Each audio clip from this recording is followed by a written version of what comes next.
Sekali lagi saya menyeru kepada diri saya dan tuan-tuan sekalian, marilah kita sama-sama menjadikan Nabi SAW sebagai uswatun hasanah kita, sebagai contoh tauladan kepada kita. Baginda Nabi SAW banyak berkorban untuk kita, sehingga Islam itu sampai ke kawasan Nusantara ini. Bahawa ada berapa ribu kilometer daripada Jazirah Arab, Islam itu berjaya sampai ke tanah Melayu kita berkat pengorbanan baginda Nabi SAW. Selama 23 tahun baginda Nabi SAW berdakwah tidak berhenti. Dan kita kena ingat, bukan sahaja ketika dunia Nabi SAW bersusah payah untuk kita. Di Padang Mahsyar, di Telaga Kausar, Nabi SAW cari kita, tuan-tuan. Masih lagi ingat kepada kita, di manakah saudaraku, ikhwani, di mana saudaraku? Sahabat-sahabat tanya, bukankah kami ni ikhwan kamu, saudara kamu wahai Muhammad? Tidak, kamu sahabatku. Saudaraku adalah mereka yang hidup selepas itu tak pernah jumpa Nabi SAW, tetapi rindu kepada Nabi SAW, nak jumpa dengan Nabi SAW. Nabi SAW cari kita. Mudah-mudahan Allah SWT menggolongkan tuan-tuan dan saya di kalangan mereka yang dicari oleh Nabi SAW di Padang Mahsyar nanti, diberi syafaat, dibantu oleh Nabi SAW. Maka kita kena cubalah sedaya upaya di dunia ni kita ikut sunnah Nabi SAW, jadikan Nabi SAW sebagai uswatun hasanah, contoh tauladan yang baik, insya-Allah. Tak rugi, bahkan untung berlipat-lipat kali ganda. Hadirin sekalian jemaah yang dirahmati Allah SWT sekalian, kita masih lagi berada dalam bulan Rabiul Awal. Hari ini 16 Rabiul Awal,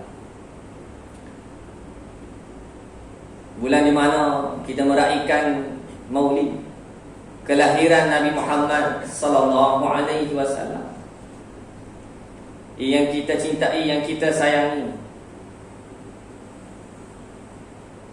Bulan yang kita mengingati akan kelahiran baginda.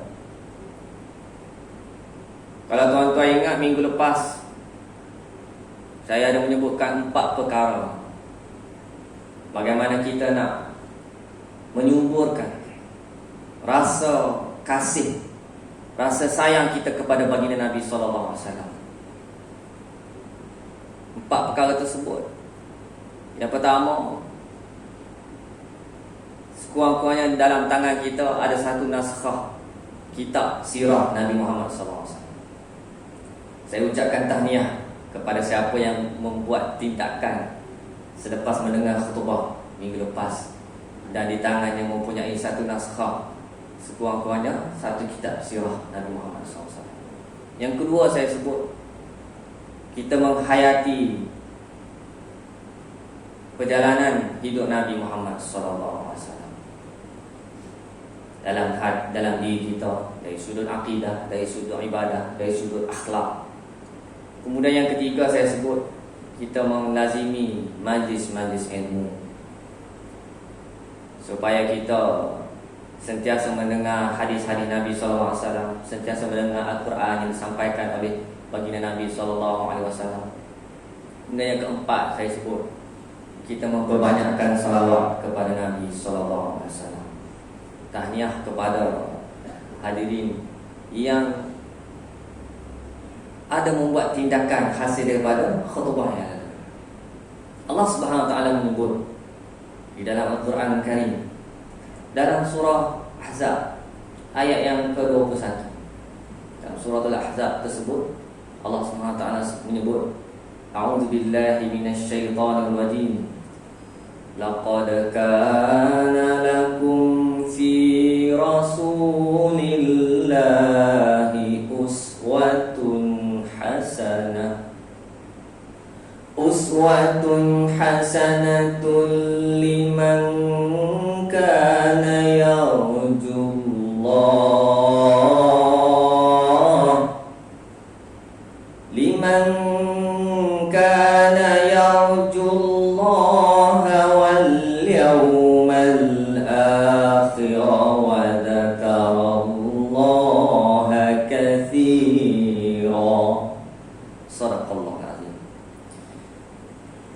Sesungguhnya telah ada pada diri Rasulullah sallallahu alaihi wasallam itu suri tauladan yang baik bagi kamu, yaitu bagi orang yang mengharapkan rahmat Allah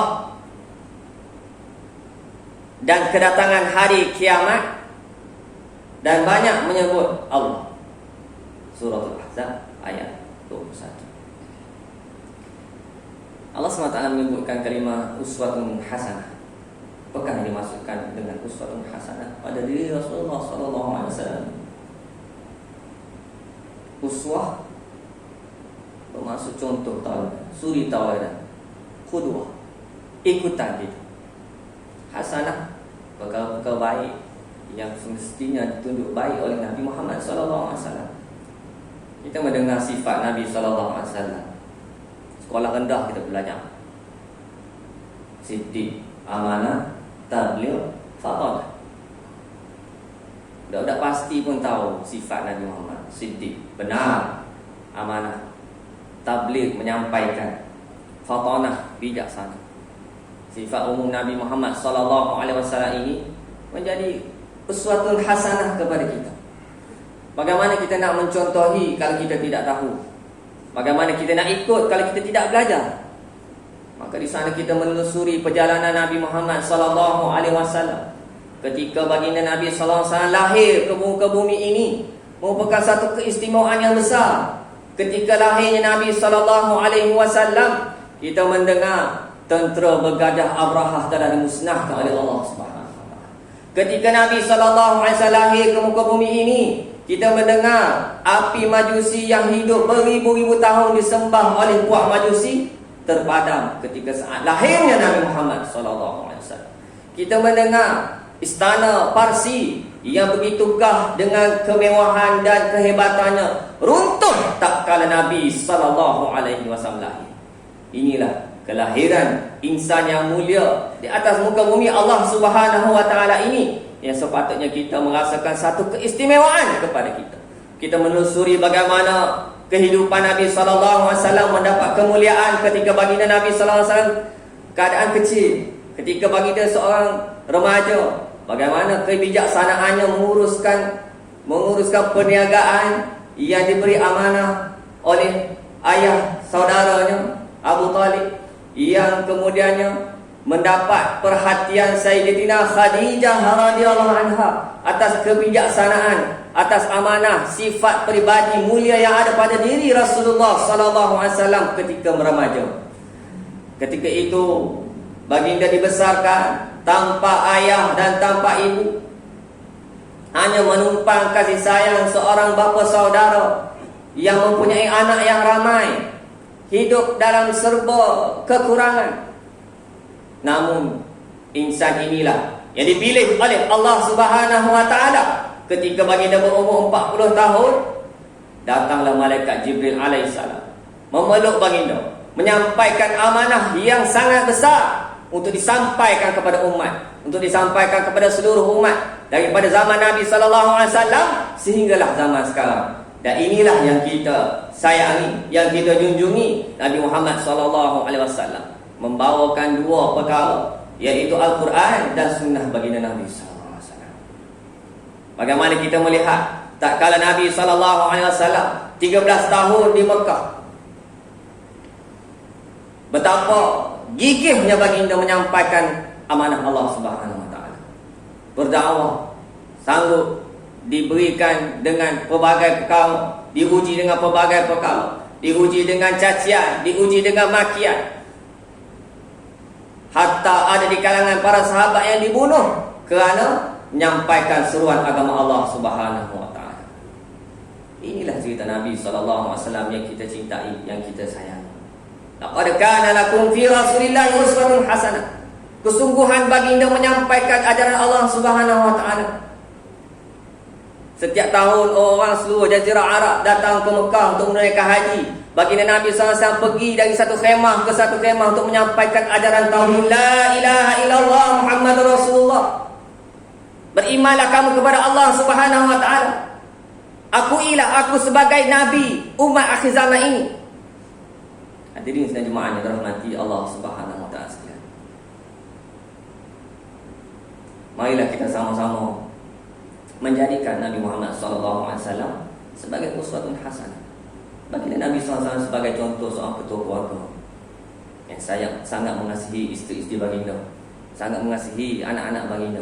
Dia tunjuk contoh teladan yang baik. Jadilah kita seorang bapa yang mengikuti contoh Nabi Muhammad SAW.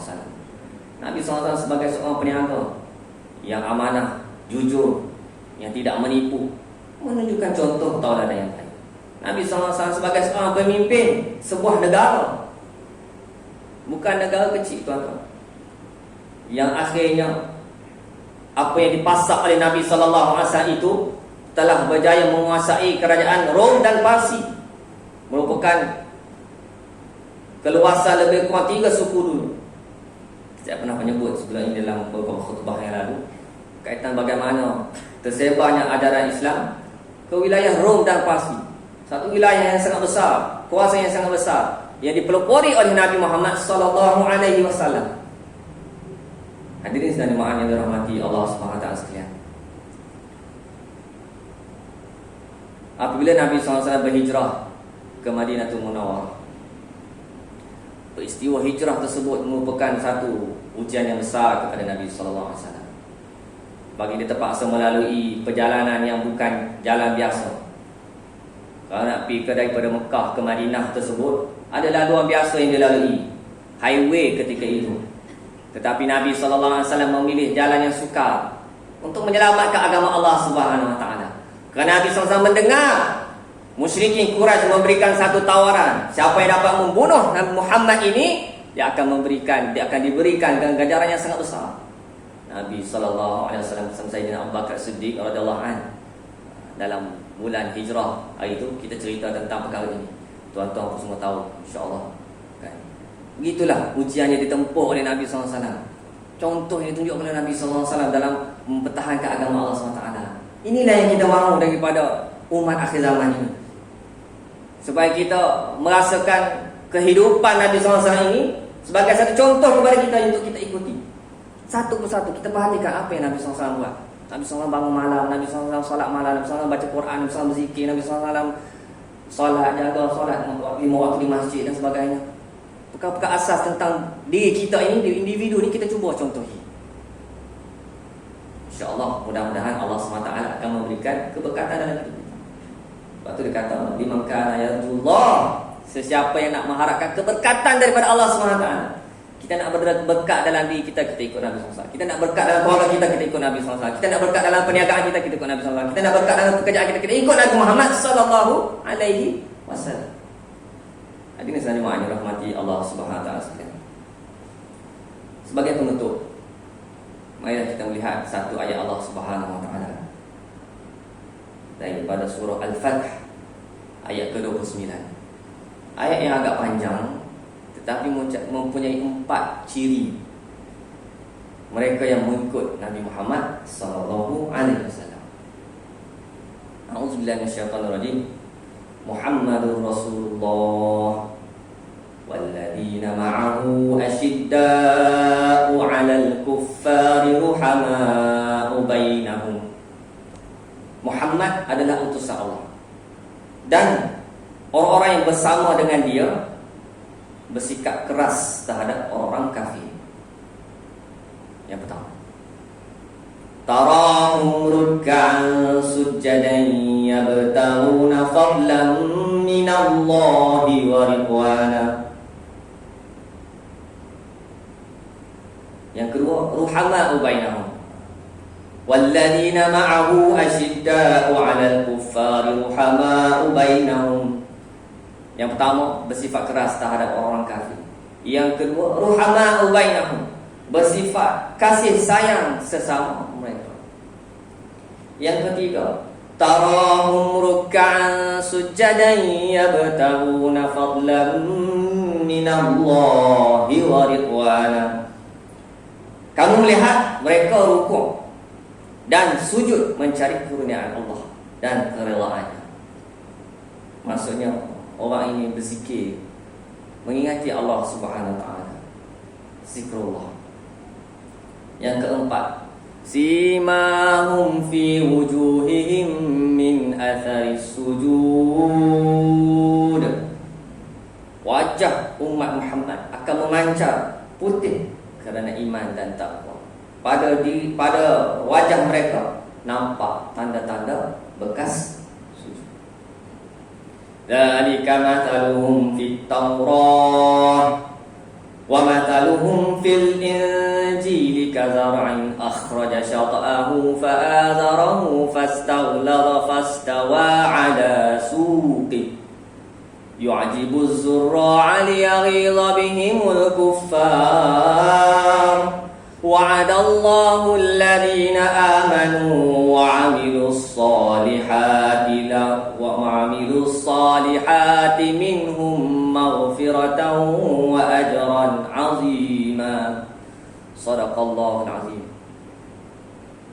Inilah yang diceritakan, sifat-sifat mereka diungkapkan di dalam Taurat, dan sifat-sifat mereka diungkapkan dalam Injil, iaitu seperti benih yang mengeluarkan tunasnya.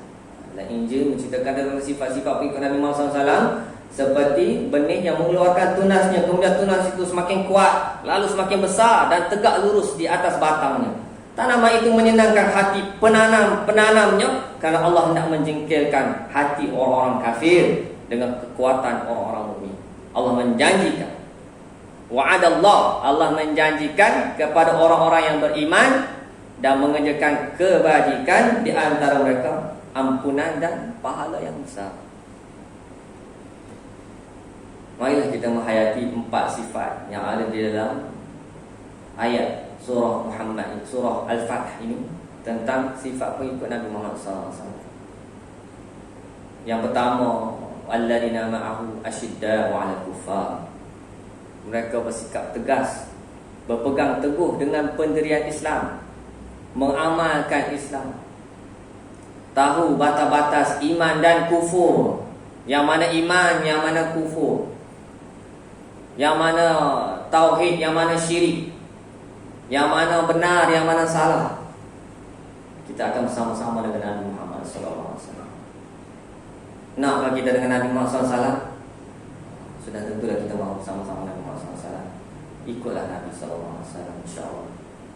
Walladzina ma'ahu asyidda'u 'alal kuffar ruhama'u bainahum. Yang kedua, saling berkasih sayang sesama kita umat Islam. Hindarkan dari persengkedaan,